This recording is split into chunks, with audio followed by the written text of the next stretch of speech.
Estamos ya en la mesa de alimentación, un tema también muy preocupante porque en el supermercado vemos muchos productos procesados, ecológicos, con diferentes sellos y distintivos de calidad. Vemos también mucho producto importado y es un tema también preocupante porque tan solo el año pasado se notificaron en España más de 180 alertas alimentarias según los datos del Sistema Europeo de Alerta Rápida sobre Alimentos y Piensos RASIF.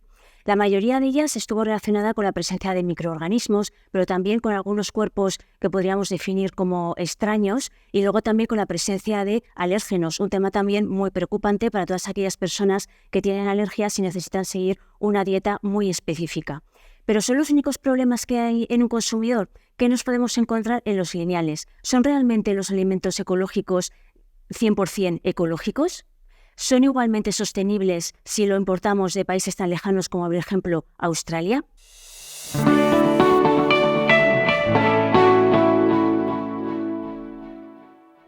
De todos estos temas y otros muchos más vamos a hablar con dos expertos que nos acompañan en las jornadas Soy de AICAR Adicae, como es Azucena, especializada en economía agroalimentaria e investigadora del Centro de Investigación y Tecnología Agroalimentaria de Aragón y miembro del Instituto Agroalimentario de Aragón, IADOS. Muchas gracias, Azucena, por estar con nosotros. Bienvenida a las jornadas. Y también está con nosotros Juan Laborda, que es ingeniero técnico agrícola e ingeniero de montes y que actualmente trabajas en la sede del Centro de Estudios Rurales de Agricultura Internacional en el CERAI Aragón. Gracias también por estar con nosotros. Os lanzo la primera pregunta. Vamos a hablar de alimentación ecológica. ¿Son realmente los alimentos ecológicos ecológicos? ¿Los podemos definir así? Aunque lleven ese sello, muchos llevan ese sello, que lo vemos en el supermercado, pero ¿son realmente ecológicos? Si llevan el sello, lo que nos garantiza es que ha pasado una auditoría anual, como mínimo, con inspección en campo, con toma de muestras de producto y un control de toda la trazabilidad desde los productos que se utilizan para producir hasta las ventas. O sea, de eso no debería haber dudas, porque para eso los agricultores y ganaderos que pagan un sello ecológico lo pagan precisamente para esto, ¿no? Entonces, si realmente lo que lleva el sello ha pasado por un proceso de certificación, para mí no tiene absolutamente ninguna duda. Y lo demás sería un poco, habría que discutir de semántica, ¿no? De qué consideramos ecológico, no ecológico. Pues bueno, ahí ya el melón es bastante más amplio. Hombre, desde el punto, no existe evidencia científica que demuestre, como ha comentado él, que los alimentos ecológicos son más saludables que otro tipo de alimentos. Pero lo que sí que está cierto es que en los estudios que se hacen sobre los consumidores sí que los perciben como más saludables. No solamente en España, sino en otros países. Y sobre ese tema ha habido muchos estudios. Entonces, bueno, al final se compra aquello que tú percibes, independientemente de la realidad que te pueda hacer un estudio científico. Entonces, los consumidores sí que los están percibiendo como más saludables. ¿Y más sostenibles? Porque vemos que algunos productos ecológicos que tenemos en los lineales del supermercado, por más que lleven ese certificado o se comercialicen con esa etiqueta de ecológico, proceden de países muy lejanos, algunos de Australia, otros de Alemania, otros sí que son más próximos de la comunidad autónoma de Aragón o de España. ¿Realmente ser ecológico es sinónimo de ser sostenible? Solo por el sello, como bien has dicho, has dado unos cuantos ejemplos que obviamente no es sostenible estar trayendo un alimento de la otra punta del mundo por mucho que lleve el sello. Pero bueno, es que la sostenibilidad es un aspecto en el que influyen muchas variables, ¿no? Habría que ver. Pero sí, a priori, por eso nunca se habla, por lo menos desde organizaciones como CERAI, nunca hablamos solo del ecológico, hablamos también de otros conceptos como proximidad o como temporada, o sea, hay más cosas más allá. Desde luego, los ejemplos que tú has dado, traer un alimento ecológico de Australia no es sostenible, obviamente, sobre todo si lo tenemos aquí, que en principio todo lo que se hace en Australia se podría hacer aquí. En cuanto al saludable, un pequeño matiz a lo que ha dicho Azucena. Es verdad que a nivel de bibliografía es complicado encontrar, pues porque la metodología científica es lenta y hace falta, o sea, es un trabajo muy meticuloso y no sale la evidencia de la noche a la mañana, sobre todo si nos dedican recursos a ello, que es el caso. O sea, hay mucho más estudio o más capacidad de pagar estudios desde un lado de la película o desde un interés de esa pregunta hacia el otro lado de la pregunta, pero hay dos cosas garantizadas con el producto ecológico: es que no se le ha pulverizado encima una gran lista de pesticidas que sí que se pulverizan en un producto convencional, o como se les llama, por comparar con el ecológico. Y luego lo que sí que hay estudios es que un alimento que crece más lento, que esto suele pasar cuando es un alimento orgánico, no es garantizado, pero tienes muchísimas más probabilidades retiene más microelementos en su composición. Normalmente los estudios que se hacen a nivel de composición de alimentos van al macronutriente, pero hay otro mundo que son los micronutrientes que, aun por estar en pequeñas cantidades, son también importantes en el organismo, y de esto sí que hay evidencia científica, ¿no? Que las variedades locales o que el cultivo ecológico, por ejemplo las carnes, esto está demostrado, tienen un nivel mayor de micronutrientes que una misma producción hecha en convencional. Es que es verdad que a nivel de metodología científica es muy difícil de controlar. Sí. Hablando de sellos ecológicos, también hay agricultores que tienen problemas y dificultades a veces porque ese sello del que estabais hablando, esa certificación, tiene un coste y no pueden asumirlo. ¿Estáis detectando esta situación, Azucena? Sí, en algunas charlas que yo he ido a dar y en algunos estudios que he realizado, hay agricultores que dicen efectivamente que no pueden pagar lo que les cuesta certificarlo de manera ecológica, pero claro, ellos dicen, mis productos son ecológicos. Hombre, sí que siguen los estándares ecológicos, pero no se pueden vender como ecológicos, eso está claro. Si no llevan el sello, no se pueden vender como ecológicos. Los tendrán que vender como convencionales, aunque realmente puede que no sean. Claro, y si el productor puede permitirse el lujo porque es extraño hoy en día, de poder contarle a sus clientes cómo han producido ese alimento, pues es una manera, o sea, los certificados al final lo que compran es una confianza que no podemos tener por cómo se distribuyen los alimentos. Entonces, hay productores que no les interesa o no les compensa ese gasto. Estamos hablando de unos entre 400 800 euros al año según tu explotación y si haces transformación o tienes tienda, otras variables que hay. Tampoco yo lo veo un gasto en una empresa, 400, 500 euros al año, que no dejes de hacer por eso. Que los hay que les fastidia, eso es cierto, yo también me los he encontrado, como decía Azucena. Pero normalmente quien produce en ecológico, si está vendiendo en unos canales estándar o supermercados o tiendas o exportando, desde luego creo que es un pago, o sea que ya que estás produces menos kilos por metro cuadrado, pues el quitarte por 800 euros máximo al año, quitarte la posibilidad de vender con una etiqueta que te compra esa confianza más allá de tus fronteras, no lo vería un motivo como para dejarlo. Otra cosa es que fastidie, que eso sí que lo entiendo muy bien, que quien paga es quien hace bien las cosas y quien las hace de otra manera, que tiene un impacto más negativo, pues no tenga que pagar nada, ¿no? Para esto. Esa parte de enfado la entiendo, pero que sea un motivo económico 100%, y yo tengo mis dudas de que realmente esté justificada esa decisión.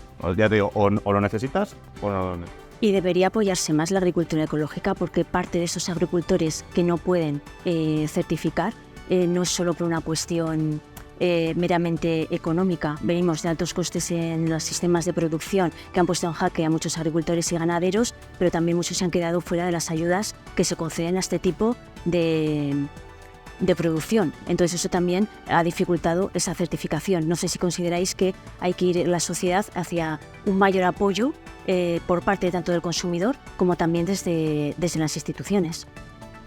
Vamos, yo creo que está claro cuál va a ser mi respuesta. Sí, tu respuesta está claro que sí, ¿no? O sea, para mí el dinero público debería ir para cosas que tienen beneficios públicos, es decir, que van para toda la población, como es el caso de la agricultura ecológica. Entonces, para mí no tiene ninguna duda. A lo mejor una manera porque esa barrera creo que hay de no me quiero certificar, muchas veces tiene más detrás una razón de coste, no de coste de lo que pagas la certificación, sino del tiempo que dedicas a llevar esa auditoría de la que hemos hablado antes. Esos son papeles, y ya esos papeles no te quitan los papeles que tiene que hacer cualquier agricultor o agricultora. O sea, es añadir más papeles. Eso sí que echa para atrás a mucha gente, a muchísimo. Y ahí sí que yo conozco muchos casos de ganaderos que es algo que están prácticamente trabajando en ecológico, pero que dicen, lo último que necesito es un papel más. Pues eso, por ejemplo, podría ser una manera de apoyar desde lo público, pues que sea, ¿no?, el facilitar un poco esa burocracia, ¿no?, de alguna manera. Vemos en los supermercados también sellos ecológicos que se comercializan como alimentos de proximidad, vemos diferentes etiquetas, el semáforo nutricional. ¿Esto es fácil para los consumidores? No, para los consumidores es muy complicado, y de hecho ellos lo dicen, que a la hora de comprar, claro, no pueden atender a toda la información que aparecen en los productos, y entonces eso está creando una confusión. Lo que pasa que, bueno, yo como consumidora, ya no voy a hablar como jugadora, claro, tú cuando haces el esfuerzo de comprar un alimento por primera vez, sí que te tienes que leer todo y hacer el esfuerzo de interpretarlo y de saberlo. pero luego ya compras por inercia. Si te ha gustado ese producto, lo sigues comprando. Entonces tampoco es tanto el esfuerzo que yo creo que requiere a largo plazo. Pero bueno, sí que es cierto que los consumidores no en el acto de compra no dedican más de 5 segundos en decidir un producto. Y entonces aquello que más les llama la atención, pues lo que sé, a las personas que están más motivadas por un producto ecológico se fijarán si lleva ecológica o no, las personas que estén más interesadas por la salud pues se leerán la información nutricional, pero claro, tanta información no la vas a absorber en un producto. Vemos también en los lineales un auge de productos procesados y luego también con muchos aportes, que si vitaminas, que si proteínas. ¿Realmente esto es una opción saludable y debe ser aconsejable desde un punto de vista de la salud tomar estos productos, o debería ser más bien una recomendación médica en el caso de algunas pautas? No sé si, Azucena, conocéis estudios y tenéis conclusiones en este sentido. Lo que está claro es que lo que deberíamos seguir, y eso nos lo están diciendo los medios de comunicación, los expertos en salud, es que hay que comer una dieta equilibrada y variada. Y sobre todo con alimentos frescos que tú te cocines de la manera más simple y sencilla, pues quitando los fritos o procedimientos que lleven más calorías. Entonces eso está clarísimo. ¿Por qué surge tanto el tema también de los complementos alimenticios? Claro, porque si tú empiezas a llevar una dieta desequilibrada sí que puede haber deficiencias, y si hay deficiencias dices, bueno, pues me falta este mineral, pues yo lo quiero tomar. Entonces o bien te lo añaden en un yogur o bien te lo tomas en complemento alimenticio, pero no tendría por qué ser necesario. Eso es que estamos haciendo, los consumidores y la sociedad en general estamos haciendo algo mal. ¿Tú qué opinas, Juan, de los alimentos procesados? ¿Crees que debería limitarse a lo mejor su consumo, que no estén en esos primeros lineales o quizá los más accesibles, ¿no?, a la vista del consumidor? Al final, el mejor alimento es el que no tiene etiqueta, ¿no? Sí. Unos garbanzos no llevan etiqueta para decir son garbanzos, o una zanahoria, pues no tiene que poner que es una zanahoria. Entonces, si partiéramos de ahí, ahora, una vez que tenemos que empezar a leer etiquetas y procesados y tal, ¿qué pasa? Partiendo de esa base de que tenemos una educación alimentaria muy precaria, pues más que prohibir, que no va mucho con mi estilo eso, yo lo que sí que tengo claro es que si son unos alimentos que demostradamente son perjudiciales para la salud y conllevan un gasto público en sanidad, entre otros, ¿no? Pues luego hablaremos a lo mejor de envases y demás, pues entonces por lo menos que tengan unos precios justo. O sea, el tabaco se grava con impuestos porque es perjudicial para la salud y luego tiene unos costes, ¿no? Pues esto para mí, desde mi punto de vista, debería ir más por ahí, y a lo mejor con advertencias más fuertes, como hay en algunos países de América Latina, pues para que la gente pueda tomar las decisiones más allá de prohibir, ¿no? Es como, pues bueno, por lo menos equilibrar los precios, que no sean más baratos cuando realmente hay muchos costes de ese alimento procesado que estamos pagando entre todos, vía impuestos, o yo iría más por ahí, a la hora de intentar equilibrar un poco la balanza a la hora de que el consumidor elija. Irrumpiera también la carne de laboratorio, de los diferentes estudios, Azucena, ¿qué nos dice sobre la carne de laboratorio? Bueno, la carne de laboratorio es un presente y un futuro. Ahora se están produciendo en algunos lugares se están vendiendo en supermercados, como por ejemplo en Shanghái, creo, pero todavía estamos un poco lejos porque la producción es pequeña, los precios son caros. Muchos países todavía no tienen permitido, por ejemplo en España todavía no, en Europa no se permite todavía el consumo de carne de laboratorio. No está claro, sí que ha habido estudios sobre consumidores, pero no está claro que los consumidores vayan a aceptar este tipo de carnes, y hasta qué punto va a ser un segmento más grande o más pequeño de consumidores los que lo acepten. ¿Y puede ser sostenible la demanda de proteína actual con un sistema ganadero como los que hay?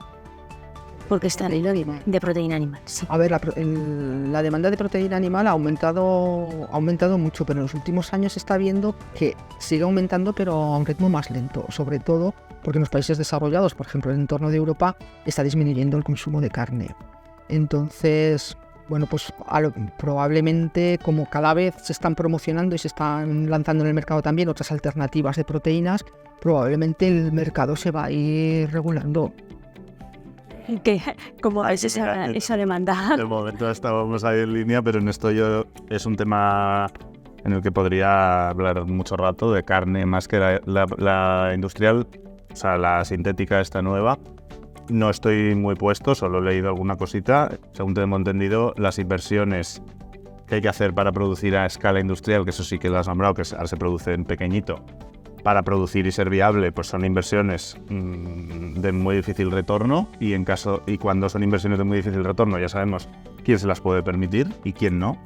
Entonces volvemos un poco al mismo problema. Es una cosa que seguiría fomentando el oligopolio dentro de la cadena alimentaria, pero es que además a nivel energético, que en el fondo todo el problema de la carne que tenemos hoy en día se puede abordar desde un enfoque energético. Al final el problema que tenemos hoy en día en el mundo y en el sistema alimentario es un problema energético, ¿vale? Viene un poco de, no voy a entrar ahí, pero se puede analizar todo en términos energéticos.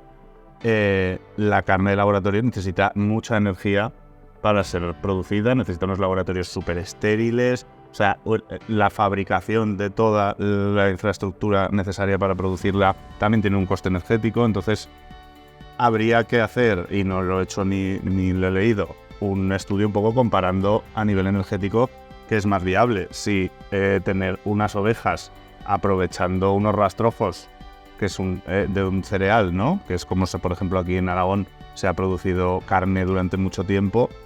Si comparáramos así, yo tengo mis dudas de que vaya a ser más sostenible la carne de laboratorio. O sea, ahora mismo yo creo que se ha hecho un cambio en los últimos menos de 100 años. Hemos pasado de comer cordero, cabra, cabrito y en menor medida ternera, a ahora ¿cuál es la carne más consumida? Cerdo y pollo. Pero ahí también hay una clave importante de si es más sostenible, si no es más sostenible. O sea, desde luego los cerdos y los pollos compiten con nosotros por la tierra fértil, por el agua, cosa que los rumiantes hasta ahora, en un manejo extensivo como se han manejado hasta hace menos de 100 años, era un complemento, era economía circular. O sea, eran nutrientes en el campo, era energía cerrar ciclos de energía. Pues bueno, pues esto yo creo que valdría más volver a apostar por esos modelos, que obviamente es una carne más cara. Volvemos un poco a lo de antes, ¿no? Más cara, ¿por qué? Porque hay unos costes, tanto positivos como negativos, que no van en el precio, van en los impuestos. Entonces, para mí, la solución al problema de la carne, que es que desde luego ahora se come más carne de la que es sana y de la que es sostenible, en eso no hay ninguna duda para mí, sería cambiarlo por menos carne de mejor calidad. Esto ya es lo que se viene demandando desde muchas organizaciones que trabajan por la ganadería. Ponías de manifiesto además el precio, que muchas veces el consumidor elige por precio. ¿Debería haber una mayor conciencia por consumir estos productos de proximidad? ¿El consumidor debería apoyarlos y generar esa economía local? Sí, los consumidores realmente tendrían que apostar por consumir productos de proximidad, porque tienen muchos beneficios. Tienen beneficios pues para el medio ambiente, pero también tienen beneficios para ellos, porque son más frescos, son más gustosos. O sea, tienen unos parámetros ya para tu propio bienestar mucho mejores. Totalmente de acuerdo. Es que para mí, ahora llevo 4 años trabajando en estos temas con un grupo de productores del Pirineo aragonés que se llama Mincha de aquí, y justo, o sea, es que es como después de 4 años dando los cabezazos, la conclusión es un poco esta. No es tanto el precio, porque además los precios ahora mismo ha pasado una época en que nos estamos acercando cada vez más, sino el tema de los hábitos y los canales. O sea, y estoy de acuerdo en que la administración ahí lo que tiene que hacer es compensar una situación desigual, que es en la que 1 de cada 2 euros gastados en comida se gastan, bueno, ahora ya son más de 1 de cada 2, son casi el 67% de la cuota de mercado de alimentación la tienen 4 supermercados o 5, que no nos valen para producir, o sea, para vender los productos directamente del productor por diferentes motivos. Pues es una situación a corregir bajo el poder público, así pienso yo. Vamos a hablar también del desperdicio alimentario, que es un tema también importante de actualidad. ¿Qué puede hacer el consumidor? ¿Qué papel tiene para evitar pues que toneladas muchas veces al año acaben en la basura? Yo he estado buscando unas cifras porque las había oído, entonces, por ejemplo, según el informe del Programa de las Naciones Unidas para el Medio Ambiente, del total de alimentos desperdiciados en el año 22 a nivel mundial, el 60% corresponde a lo que desperdician los hogares, que es una cifra muy importante. Entonces, el consumidor tiene que hacer mucho. ¿Qué podemos hacer? Bueno, pues podemos hacer a veces cosas muy, muy sencillas. O sea, cuando vamos a comprar, planificar, ver lo que tienes, lo que no tienes y lo que vas a... O sea, cuando tú planificas una compra, ya tienes que planificar cuándo la vas a elaborar y cuándo la vas a comer, ¿vale? Entonces, eso es muy importante. Luego, evitar ir al supermercado y porque haya promociones, comprar las promociones. Si tú sabes que lo vas a cocinar, o sea, que lo vas a cocinar y que lo vas a comer, bien. Pero si no, bueno, pues hay que ser un poco... Hay que tener un poco en cuenta esto. ¿Qué más se puede hacer? Aprovechar los alimentos al cocinar, aprovecharlo todo. Yo, por ejemplo, bueno, a mí me encantan las verduras, entonces yo de las borrajas me como los peciolos, pero las hojas hago un puré que está buenísimo. Yo no tiro ni las hojas de las borrajas. Entonces, bueno, y luego entender también las etiquetas para no comprar algo que a lo mejor quede un poco tiempo para que caduque y tengas que acabar tirándolo. Y aprovechar también las sobras de lo que tú haces, bueno, la cocina de aprovechamiento, que antes en todas las casas, de hecho, tenemos muchas recetas como las croquetas que vienen de la cocina de aprovechamiento, entonces no tiras nada, todo eso puede aprovechar. Entonces yo creo que esto es muy importante y sobre todo es inculcárselo a las nuevas generaciones, porque son los que van a tener que... Nosotros ya a lo mejor estamos un poco viciados, ¿no? También se nos tiene que informar y tenemos que intentar cambiar, pero claro, cambiar a una persona mayor, pero claro, eso hay que decirlo en las nuevas generaciones porque van a ser los que luego no desperdicien. También los supermercados tienen desperdicio alimentario, se cierra la persiana, la fruta se pone mala, todo caduca, debería haber buenas prácticas y no sé si habría también que tener una legislación que obligase o que por lo menos instase a que hubiese esas buenas prácticas. Vamos, yo creo que sí, yo creo en esto... En el tema del desperdicio y en el tema de qué puede hacer el consumidor, yo creo que la responsabilidad es proporcional al impacto que tiene la decisión de un jefe de una cadena de supermercado o de una persona comprando en su nevera, ¿no? Pues en el tema del desperdicio es un poco lo mismo. Aparte de los consejos cada Azucena, que son los que afectan a cada casa, ¿no? Y que no estoy diciendo que haya que pasar de ellos, pero mirar a ver también arriba, ¿no? Esto es como...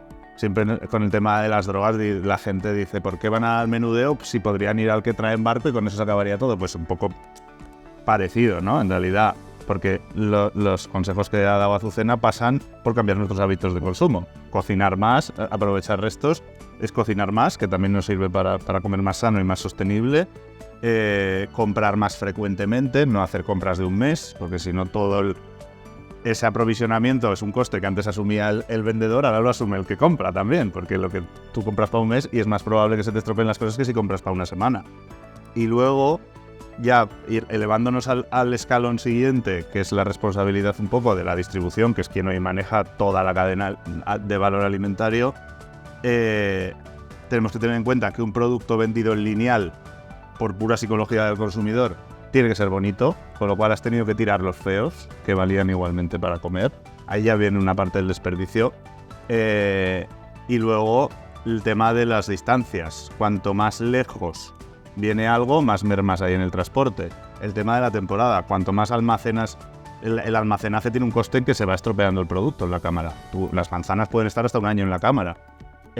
Durante ese año van cayendo. Eso es desperdicio, ¿no? O sea, si tú consumes algo de temporada, no te eliminas el desperdicio, pero es más probable que sea más bajo. Entonces, yo creo que por ahí también hay una parte, ¿no? que habría que exigirle a quien, no sé, a quien está al final ganando más pasta y quien tiene más impacto en las elecciones. Vamos también con envases sostenibles, llegamos ya a la última pregunta, porque nos vamos quedando sin tiempo. ¿Es viable que puedan estar en toda la cadena de suministro y utilizarlo en todos los productos? Bueno, yo lo que puedo decir es que cada vez, si vas al supermercado, ves que hay más envases biodegradables y reciclables cada día. ¿Por qué? Bueno, pues porque existen unas regulaciones y unas directrices de la Unión Europea que ha impuesto a la industria agroalimentaria pues, a tener que cambiar el tipo de envase, y eso ha hecho que las industrias del envase se hayan puesto las pilas y hayan en los últimos años han investigado un montón y han desarrollado nuevos envases. Entonces sí que es cierto que cada vez va a haber más envases de este tipo. Lo que pasa es que, claro, los envases no solamente sirven para que el producto esté bonito, sino que también es para preservar los alimentos. Entonces, no sé hasta qué punto todos los envases biodegradables que se vayan a generar van a tener esas características que te van a permitir preservar algunos alimentos que son más difíciles de mantener en el canal. y existe un gran desconocimiento. Primero no saben distinguir lo que es reciclable de reciclado, ni de biodegradable al compostable. Y claro, si tú haces el esfuerzo de que sea biodegradable y compostable, luego lo que tienes que hacer es llevarlo a la basura adecuada. Sí, yo también creo que es un tema complicado, porque al final va asociado a otra vez volvemos a los hábitos, a dónde compramos, ¿no? ¿Qué es lo que ha traído tanto envase? En realidad, pues hemos cambiado la manera de comprar.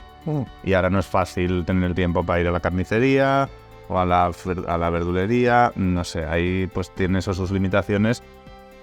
Y de todas formas, yo creo que aquí pasa un poco como con la carne sintética esta, que es una falsa solución, ¿no? O sea, cambiar el material del que se hacen los envases está bien porque eliminamos un gran problema, que es el tema de los plásticos y cómo se han introducido en todos los ecosistemas ya de la Tierra, ¿no? Que no es una tontería, pero quedan muchos otros. Para fabricar envases de cartón o de plástico de este hecho a base de almidón, hace falta también una energía. Por poder se puede, pero de ahí a que eso solucione el problema, pues no lo sé. Y luego hay un tema aquí también, que creo que no hemos entrado mucho en el resto de preguntas, pero cómo consumimos comida tiene un impacto sobre la gente que produce esa comida, sobre los pueblos, que es donde se produce esa comida. Y aquí en el tema de los envases, cuando salen estas normativas así y tal, los primeros perjudicados son siempre los pequeños. Porque al final no se gradúan, como pasa con el tema sanitario, no se gradúa en función del tamaño de la empresa y aquí pues pierden los pequeños otra vez, ¿no? Que para ellos el hacer un cambio de según que si han diseñado en su día un paquete con plástico y ahora tienen que volver a contratar un diseño, cambiar el molde y volver a pedir, pues bueno, pues al final creo que ahí también a la hora de exigir estas cosas también habría que hacerlo gradualmente. Nos quedamos sin tiempo. Muchas gracias a Susana y Juan por estar con nosotros en las jornadas de ICAE y haber compartido con vuestro conocimiento e informar a los consumidores sobre los problemas que tienen hoy día y cómo pueden salir airosos de ellos. Muchas gracias. Gracias a vosotros.